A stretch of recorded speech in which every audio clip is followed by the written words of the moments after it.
को स्पष्ट था कि सलोनी के दिलो दिमाग पर उस दुष्ट आत्मा का कब्जा था। गंदी आत्मा ने सलोनी को इतना गिरा दिया कि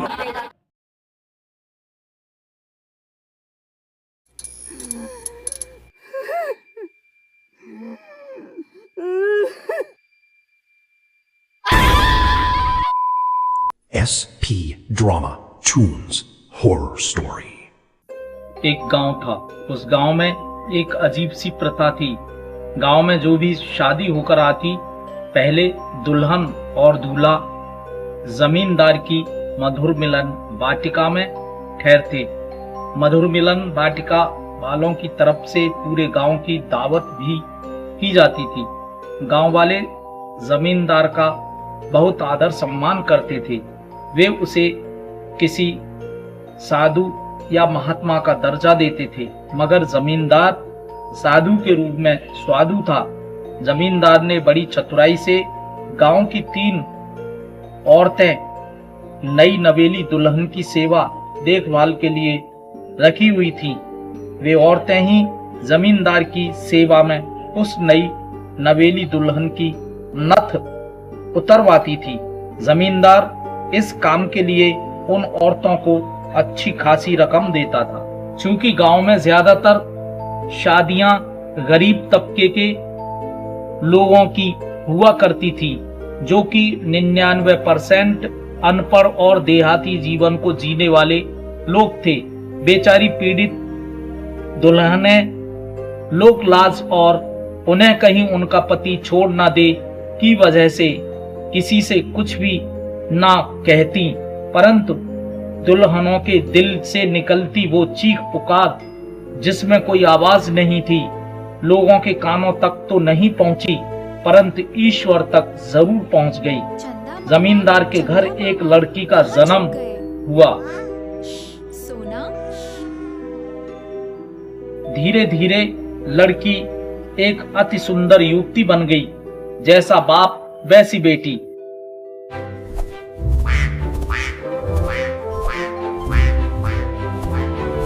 जब जमींदार को ये पता चला कि उसकी बेटी भी उसी के लच्छे कदम पर चल रही है, उसने अपनी बेटी को बहुत समझाया, परंतु वह ना मानी।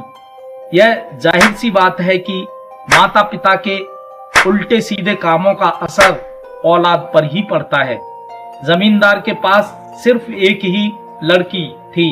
गांव के लोग अक्सर आपस में बातें करते रहते थे, एक ही अंडा और वो भी गंदा। जमींदार ने योजना बनाकर बेटी को आग में जलवाकर मरवा दिया।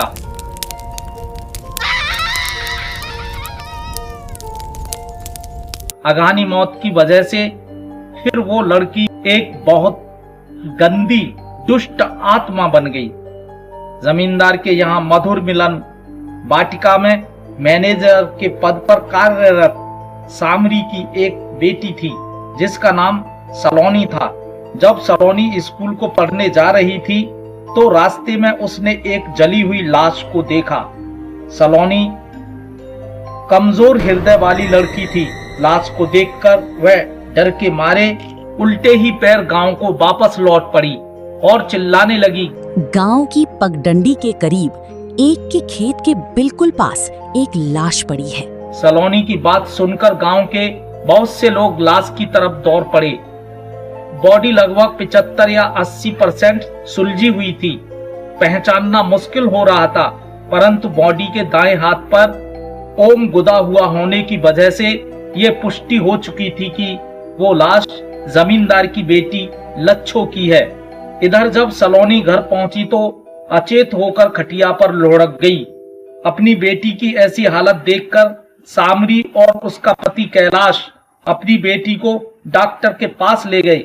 डॉक्टर ने बताया कि लाश को देखकर हल्का सा सदमा लगने की वजह से लड़की अचेत अवस्था में आ गई है। ये दवाइयां खाकर 1-2 घंटे में ठीक हो जाएगी, चिंता की कोई बात नहीं है। लगभग 1 घंटे के बाद सलोनी का शरीर बुरे तरीके से हिलने लगा। कुछ ही मिनटों में सलोनी का शरीर बहुत जोर से हिलने लगा और सलोनी चिल्लाने लगी, मैं लक्ष्यों हूँ। मेरी प्रेत आत्मा सलोनी के अंदर आ चुकी है। मेरी मृत्यु के उपरांत मेरी लाश को सबसे पहले सलोनी ने देखा और मेरे मृत शरीर को देखकर ये डर गई। बस यहीं से मेरी प्रेत आत्मा को सलोनी के शरीर में रहठान बनाने का मौका मिल गया। मैं जब तक सलोनी के शरीर से बाहर नहीं निकल सकती, जब तक कि मेरी आत्मा को शांति नहीं मिल जाती। अपनी लड़की की ऐसी हालत देखकर सामरी और उसका पति अपनी बेटी को ओझा के पास ले गए। ओझा ने सलोनी पर झाड़ फूंक किया। इस युवती पर ऐसी गंदी अपवित्र दुष्टात्मा है जो अपने पूर्व जन्म में एक ऐसी युवती थी जो शारीरिक भूख को अधिक महत्व देती थी। दो ही तो भूख है इस संसार में, पहला शारीरिक भूख और दूसरा पेट की भूख, जो किसी भी इंसान को इस भूख को बुझाने के लिए कोई भी कदम उठाने पर मजबूर कर देती है। देखिए, ये दुष्टात्मा इस युवती की मानसिकता ऐसी बना देगी कि इसकी नजरें हर एक युवक में अपने शारीरिक आनंद की तलाश किया करेगी, जो कि इसके वैवाहिक जीवन के लिए कष्टदायक सिद्ध होगा। ओझा जी, इस दुष्टात्मा की रोकथाम का कोई उपाय बताइए। स्थान परिवर्तन। क्या मतलब? मतलब सीधा है कि इस युवती को अपने पैतृक भूमि से कहीं और जगह भेज दिया जाए, तब कहीं जाकर इस दुष्टात्मा का असर कम होगा, क्योंकि उस गांव की भूमिया भवानी इस दुष्टात्मा के असर को ना के समान ही रहने देगी। हमारी तो एक ही बच्ची है ओझा साहब, हम दोनों पति पत्नी कैसे इससे दूर रह सकते हैं? कोई और उपाय नहीं हो सकता? आपकी गांव की सरहद उस दुष्टात्मा का ठिकाना है। सामरी जब अपनी लड़की सलोनी को अपने मायके छोड़ आई तो सामरी के गांव के लड़के सलोनी को देखकर बावले से हो गए। लड़के एक दूसरे से सलोनी की खूबसूरती का चर्चा करते रहते। सलोनी भी लड़कों को ऐसे देखती जैसे कोई भूखा भोजन को। सलोनी के मामा के घर के आसपास लड़के ऐसे मंडराते जैसे मवेशी को देखकर गिद्ध। कई लड़के तो सुबह ही सलोनी के मामा के घर के ठीक सामने जाकर खड़े रहते और शाम ढलने पर ही वहां से वापस आते। लड़कों की इस बेहूदगी हरकतों को देखकर सलोनी के मामा मामी ने उसे घर के अंदर ही कैद कर दिया। सलोनी के गांव से 30 किलोमीटर दूर एक गांव था। उस गांव में मुल्ली नाम के एक भगत जी रहते थे। सलोनी के मामा और माई सलोनी को उन भगत जी के पास इलाज के लिए ले गए। भगत जी ने सलोनी के मामा मामी को बताया कि ये दुष्ट आत्मा सलोनी का पीछा कभी नहीं छोड़ सकती। उपाय करने का या तंत्र मंत्र करने से गंदी आत्मा के असर को थोड़ा बहुत कम किया जा सकता है, मगर उस दुष्ट आत्मा से हमेशा हमेशा के लिए छुट्टी नहीं मिल सकती। सलोनी के माता पिता और मामी मामा ने सलोनी की शादी की योजना बना डाली। 15 दिन के अंदर ही चट्ट मंगनी और पट्ट विवाह की तैयारी शुरू हो गई। मगर समधी साहब, शादी विवाह के मामले में जल्दबाजी करना ठीक नहीं। ना तो आपने हमें ठीक से जाना है और ना हमने आपको ठीक से जाना है। और फिर मोहल्ले वाले भी टीका टिप्पणी करते हैं कि 15 दिन में ही सारे काम हो गए। कोई तो वजह होगी। देखिए समधी साहब, हमारी अम्मा यानी सलोनी की नानी जो कि बेड रेस्ट कर रही हैं, डॉक्टर ने कहा है कि इनकी सेवा टहल कर लो, कभी भी कुछ भी हो सकता है। मैं सलोनी का इकलौता मामा हूं। मेरे पास जो कुछ है वो सलोनी का ही तो है, क्योंकि मेरे पास कोई संतान है ही नहीं। मैं तो सलोनी को ही अपनी बेटी मानता हूं। हमारी माँ की अंतिम इच्छा है कि वो अपने जीते जी अपनी नातिनी की शादी होते हुए देख जाए। इधर हमारी बहन पर भी सलोनी ही उसकी इकलौती संतान है। सब कुछ सलोनी का ही है। हमारे बहनोई साहब को भी चाहे जब दौरे पड़ जाते हैं, कल परसों तो इनके लेने देने पड़ गए थे। इसीलिए हमने सभी ने जल्दी से जल्दी सलोनी के पीले हाथ करने की योजना बनाई है। वो तो ठीक है समधी साहब, जल्दबाजी करना मेरे विचार में ठीक नहीं। मुझे थोड़ा वक्त दीजिए और मैं अपने परिवार के साथ बैठकर विचार विमर्श कर सकूं। हम यहीं बैठकर आपका इंतजार कर रहे हैं। अपने घर में खूब राय मशवरा कर लो। ये क्या क्या साले साहब, आपने मुझे अच्छे खासे स्वस्थ इंसान को बीमार बना दिया। बड़े उस्ताद हैं भाई आप तो। चुप करके बैठे रहो बहनोई साहब। शादी विवाह और व्यवसाय में थोड़ा बहुत तो झूठ बोलना ही पड़ता है। सलोनी के लिए इससे बढ़िया रिश्ता कोई हो ही नहीं सकता। मैं इन्हें समझ गया। ये सीधे सादे लफड़े से दूर रहने वाले झगड़ालू किस्म के लोग नहीं हैं। मैं दावे के साथ कह सकता हूं कि ये सलोनी की हरकतों को भी सहन करते रहेंगे और सलोनी को हर हाल में निभाएंगे। लेकिन साले साहब, ऐसे सीधे सच्चे लोगों के घर की बहू सलोनी को हम बनाकर अनर्थ नहीं करेंगे। हमारी सलोनी को तो कोई दबंग टाइप का घरवर चाहिए जो कि उसे डांट डपट कर काबू में रख सके। क्या बात कर रहे हो जीजू? सलोनी कोई बंदर का बच्चा है जो उसे डांट डपट कर डरा कर काबू में कर लिया जाए? उसके ससुराल वाले उसे डांट कर काबू में कर लें? चुपचाप मुंह बंद करके तमाशा देखते रहो। जो कुछ भी कर रहा हूँ तुम्हारी भलाई के लिए ही कर रहा हूँ। सच्चाई और सीधाई पर चलकर आज तक तुमने अपने जीवन में कोई तरक्की की है? कुछ भी नहीं। मेरी बहन जमींदार के यहाँ नौकरी ना कर रही होती तो घर का खर्चा भी नहीं चल रहा होता। सुनो जी, ज्यादा बड़ी नाक वाले मत बनो, रिश्ता पक्का कर लो। नंसार और दत्सार दोनों तरफ की अचल संपत्ति की मालिक सलोनी ही है। भरी थाली में लात मत मारो, आई हुई लक्ष्मी को मत ठुकराओ। जिस घर में मेरी शादी होकर आई थी उसी घर में मेरी आधी उम्र निकल गई। तुम पर आज तक 20 हाथ जमीन तक तो ली नहीं गई। सलोनी से शादी के बाद मेरा लड़का करोड़ों का मालिक बन जाएगा। मेरी बेटी को अपनी तरह कंगाल बनाने पर क्यों तुले हुए हो? रिश्ता पक्का कर लो। एक बार दिमाग से सोच ले पपुआ की माँ, शादी विवाह के मामले में जल्दबाजी ठीक नहीं। जल्दबाजी के रिश्ते में एक दूसरे को जानने का मौका नहीं मिलता। चलो साल या 6 महीने शादी को रोक भी लिया जाए तो क्या गारंटी है कि तुम उन लोगों को अंदर से जान जाओगे? और थोड़ी बहुत कमी घटी तो हर परिवार में होती है। क्या तुम्हारा परिवार दूध का धुला हुआ है?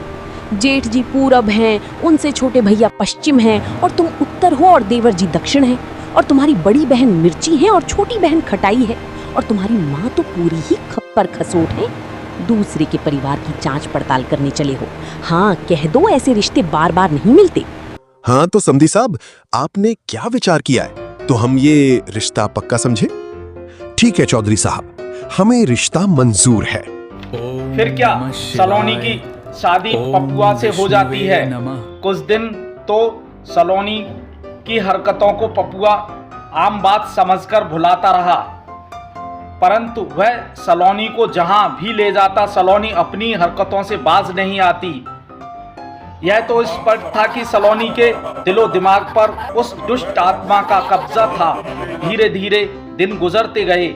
सलोनी और पप्पू के बीच मनमुटाव बढ़ता ही गया। रात दिन की हाय हाय और कलेश ने पूरे घर की सुकून और शांति को निगल लिया। बात बात पर दोनों के बीच लड़ाई और झगड़े अक्सर होते ही रहते। कभी जो पपुआ अपनी पूरी गांव बस्ती में सर उठाकर चलता था, अब अपनी लुगाई की वजह से सर झुकाकर चलने लगा। उस दुष्ट गंदी आत्मा ने सलोनी को इतना गिरा दिया कि पपुआ के घर के आगे पीछे लड़के घूमते ही रहते थे।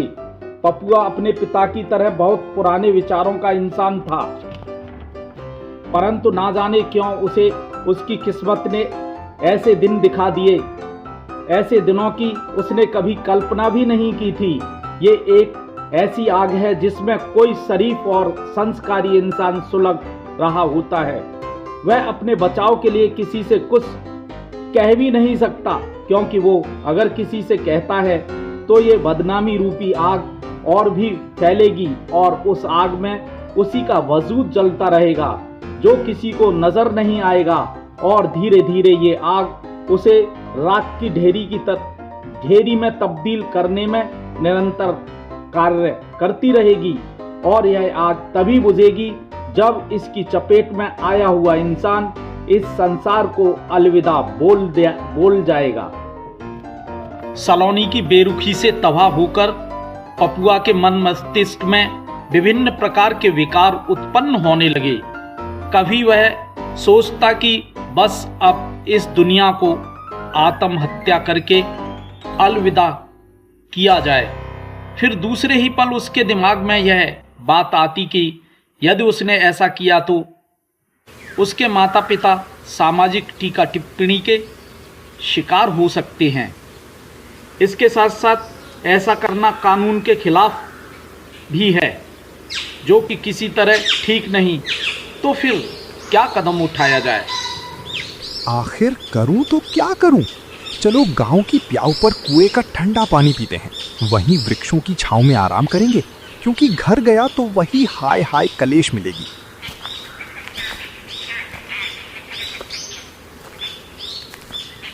ओ बेटा, जरा कुएं से बाल्टी डोर से पानी खींचकर हमें भी पिला दो, बहुत जोर से प्यास लगी है। फिक्र मत करो अम्मा, तुम यहीं आराम करो, मैं अभी आपको ठंडा पानी लेकर आता हूँ।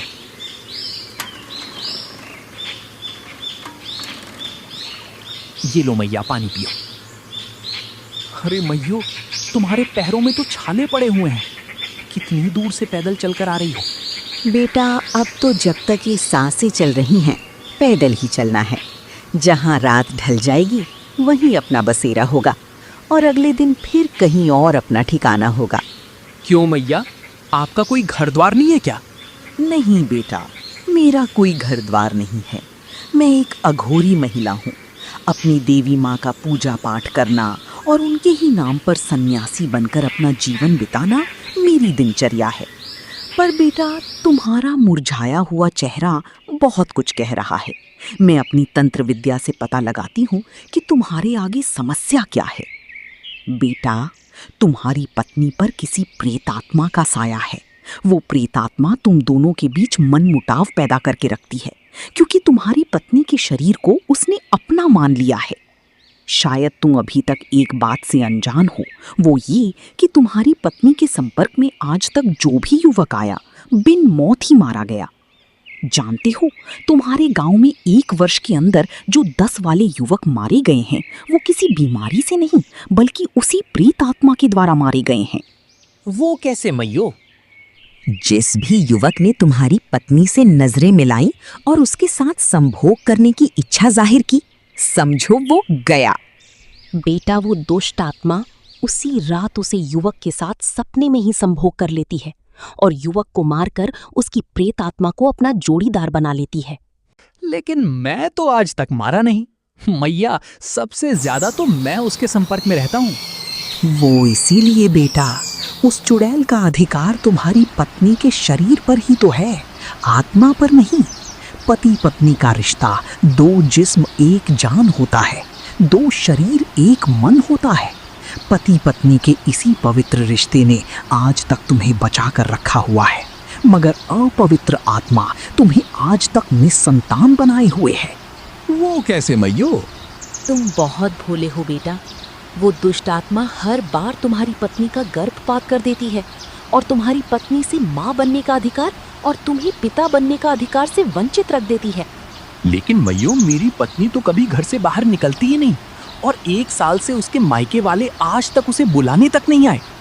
ये जानते हैं कि उनकी लड़की पर किसी दुष्ट आत्मा का साया है, इसीलिए वो इसे बुलाने नहीं आती। और ये तुम्हारे ससुराल वालों के लिए सही भी है, क्योंकि ये दुष्ट आत्मा उसी गांव की है। यहाँ तो तुम्हारी पत्नी लोक लाज की वजह से घर के अंदर ही रहती है, इसलिए कभी कभार निकलती है। वहाँ तो अपनी मर्जी से घूमेगी फिरेगी, मौत का तांडव मच जाएगा तुम्हारी ससुराल में। बेटा, तुम्हारी पत्नी अपनी जगह सही है। उस मासूम का कोई दोष नहीं। दोष तो इस दुष्ट आत्मा का है जिसने उसके शरीर पर अपना अधिकार जमा रखा है। मैयो, आपने मेरी आंखों से गलत फहमी का पर्दा हटा दिया, शुक्रिया। मैं तो अपनी पत्नी को इस सब का जिम्मेदार मानता था, जो कि गलत है। तो मैयो, क्या इस दुष्ट आत्मा से मेरी पत्नी को कभी मुक्ति नहीं मिलेगी?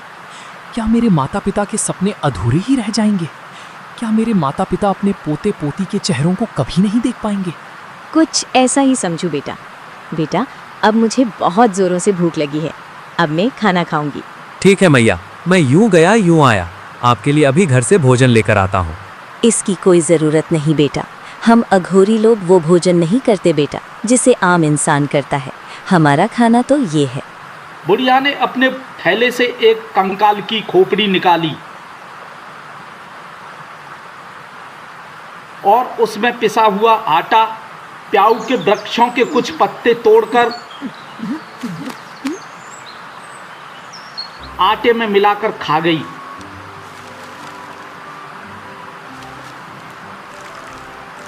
पपुआ वृद्ध स्त्री का चेहरा ही देखता रह गया।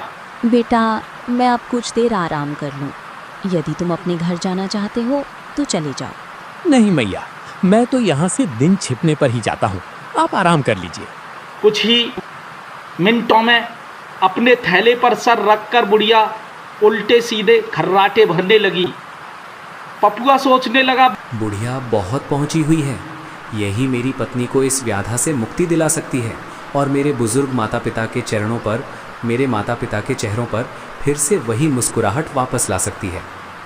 अम्मा अपने पैरों को इधर से उधर कर रही है, लगता है मैयों के पैरों में दर्द हो रहा है। मैं मैयों के पैरों को दबाता हूँ ताकि ये चैन से सो जाए। फिर क्या हुआ, पपुआ बुढ़िया के पैर दबाने में जुट गया। घंटों बाद जब बुढ़िया नींद से जागी तो पपुआ को अपने पैर दबाते हुए देखकर बहुत खुश हुई। बेटा, तुम बहुत संस्कारी इंसान हो। मेरे पास देने के लिए कुछ नहीं है सिवाय आशीर्वाद के। ओ मैयो, आप मेरी पत्नी को इस दुष्टात्मा के छुटकारे से बचाने में मेरी सहायता करो।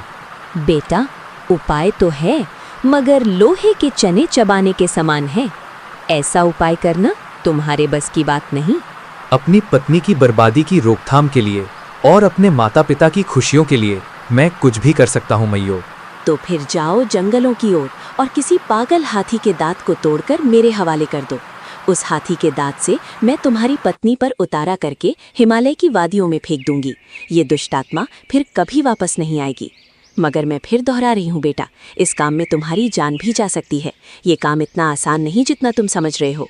हाथी तुम्हें इतनी आसानी से अपना दांत नहीं तोड़ने देगा, वो भी पागल हाथी। अरे यो मैयो, जिल्लत भरी 100 वर्ष की जिंदगी से कहीं ज्यादा इज्जत और प्यार से भरे 2-4 दिन ही जीने के लिए काफी हैं। ठीक है तो मैया, मुझे इजाजत दो, मैं आज ही अपने मकसद की ओर चल पड़ता हूँ। ये माला अपने गले में डाल लो। याद रखना, मैं सिर्फ 9 दिन तुम्हारा इंतजार करूंगी। तुम्हें इसी वृक्ष के नीचे मिलूंगी।